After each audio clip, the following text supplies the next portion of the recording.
I mean, I'd been the only thing on Turkish TV I could understand was Eurosport, and so I was keeping abreast of what was happening in the Premier League, etc. And you know, I was surprised at how difficult times were for Everton at the time.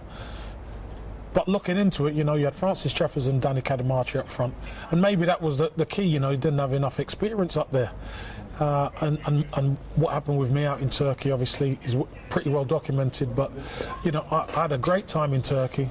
But it started to turn sour because of the press and the chairman were at each other's throats, and I was sort of the make weight in that. So to know of Everton's, a club of Everton's stature's interest in me was pretty pleasing.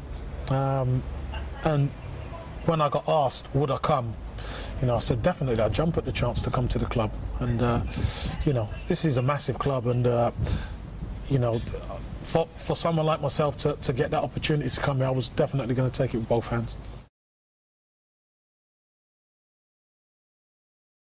My first two games hadn't gone too well for the team, although we played decent.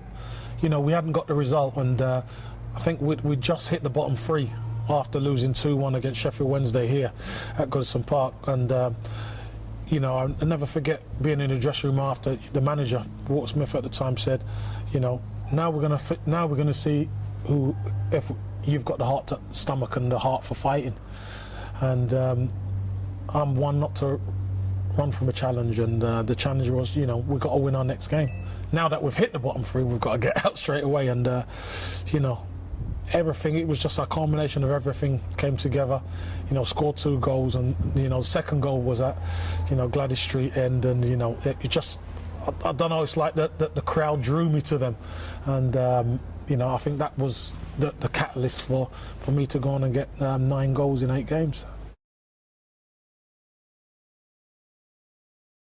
In that season, my favourite goal was my first, you know, against Coventry. I think that's what got us, that's what got the team going, and that's what got me going as well, obviously on the goal scoring trail.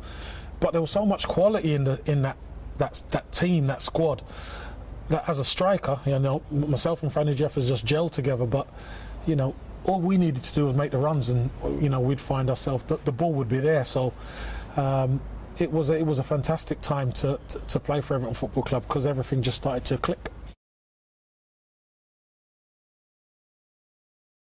You ask any player wants to be remembered at clubs for doing the right things, and you know, there's no bigger game for Everton than, you know, across at Anfield, and to be able to score the winner, you know, scored pretty early, and you know, we had to weather a storm, 2 players sent off, and it was a tough game, but we ended up, you know, getting the right result, and deservedly so. And you know, me being in the history books is great, but getting the win, I think, is key. I think I'm ready to pass it on now. I think it's time that we went over there and won again, so hopefully somebody else could take that mantle on. But you know, I'm happy that I've carried it for a bit.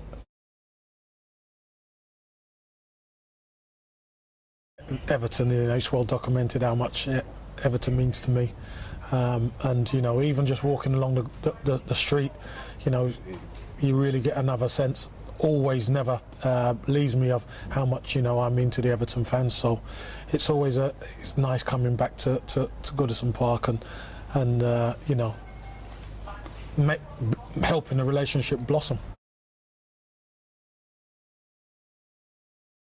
I mean, you know, I support Arsenal because, you know, I'm from London. I've supported Arsenal all my life. But I'm in love with Everton. That's the best way to I could describe it. You know, any player who's been a part of this club never forgets it, because the people are so special.